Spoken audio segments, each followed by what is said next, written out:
विषय भूगोल, पाठ 5वां, वृष्टि।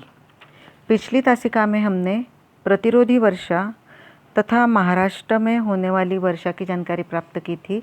आज हम चक्रवातीय वर्षा में की जानकारी प्राप्त करेंगे कि बहुत कम हवा का जो दबाव होता है, इसके कारण आसपास के अधिक दबाव वाले प्रदेश से इस कम दबाव वाले प्रदेश की ओर हवा आती है और यह हवा चक्राकार गति से आती है और इससे हवा की विशिष्ट रचना तैयार होती है, जिसे हम चक्रवात कहते हैं। अब चक्राकार की जो गति है वह आने वाली इस हवा के कारण चक्रवात को गति प्राप्त होती है और उसी समय इस चक्राकार गति के कारण केंद्र भाग की जो हवा होती है ऊपर जाने लगती है और इस हवा के ऊंचाई पर जाने से कम तापमान के कारण उसका संघनीभवन होता है और वर्षा होती है और इसे चक्रवातीय वर्षा हम कहते हैं।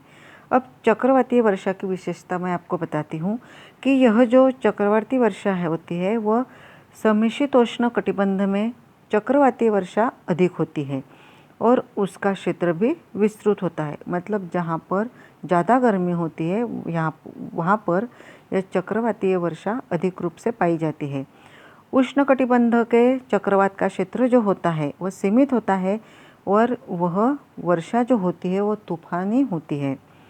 इस वर्षा की निश्चितता कम भी होती है और कभी ज़्यादा भी दिखती है। इसके कारण अतिवृष्टि, बाढ़ अथवा अकाल जैसे आपदाओं का सामना भी करना पड़ता है। अब हम देखते हैं कि संसार में वर्षा का जो वितरण वो किस तरह से होता है। अब यहाँ पर हम देखेंगे कि आकृति 5.7 में संसार का वर्षा वितरण दिखाई दिया है। इसका स्पष्टीकरण मैं आपसे बताती हूँ। आप आकृति का निरीक्षण करके उसके ऊपर ध्यान दीजिए कि वर्षा का वैश्विक वितरण जो होता है वह असमान हमें दिखाई देता है। विषुववृत्तीय प्रदेश, दक्षिण पूर्व एशिया के मानसून वर्षा के प्रदेश और पश्चिम उत्तर यूरोप में अधिक वर्षा हमको दिखाई देती है। तो दूसरी ओर ध्रुवीय प्रदेश, मरुस्थलीय प्रदेश और महाद्वीपों के आंतरिक भाग के कम वर्षा हमें दिखाई देती है।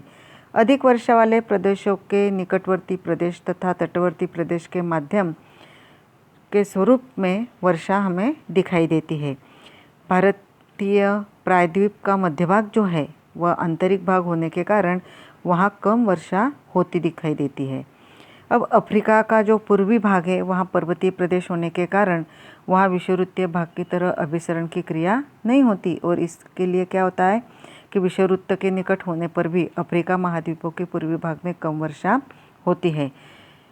इसके बाद हम जानकारी प्राप्त करेंगे कि यूरोपीय महाद्वीपों के पूर्वी की ओर वर्षा कम होती है, क्योंकि यह जो प्रदेश है वह अटलांटिक महासागर से दूर होने के कारण यहाँ बाष्पयुक्त पवन नहीं पहुँच सकते। ऑस्ट्रेलिया महाद्वीप दक्षिण गोलार्ध में है और इस महाद्वीप का पूर्वी तटवर्तीय भाग जो है वह व्यापारिक हवाओं के क्षेत्र में आने के कारण यहाँ पर हमें अधिक वर्षा दिखाई देती है। अब वर्षा की मात्रा पर प्रभाव डालने वाले जो घटक होते हैं वो 5 घटक हैं। इसका पहला जो प्रकार है वह है बाष्प की मात्रा, दूसरा हवा का दबाव, तीसरा है तापमान, चौथा है प्रदेश की भू रचना और पांचवा और आखिरी है अक्षवृत्तीय स्थान। अब ये तो जानकारी हो गई कि संसार के वर्षा वितरण की। अब हम देखेंगे कि वर्षा मापक कैसे होता है। अब वर्षा मापक का जो यंत्र होता है उसकी जानकारी हम प्राप्त करेंगे अगली तासिका में। आज के तासिका में इतना ही।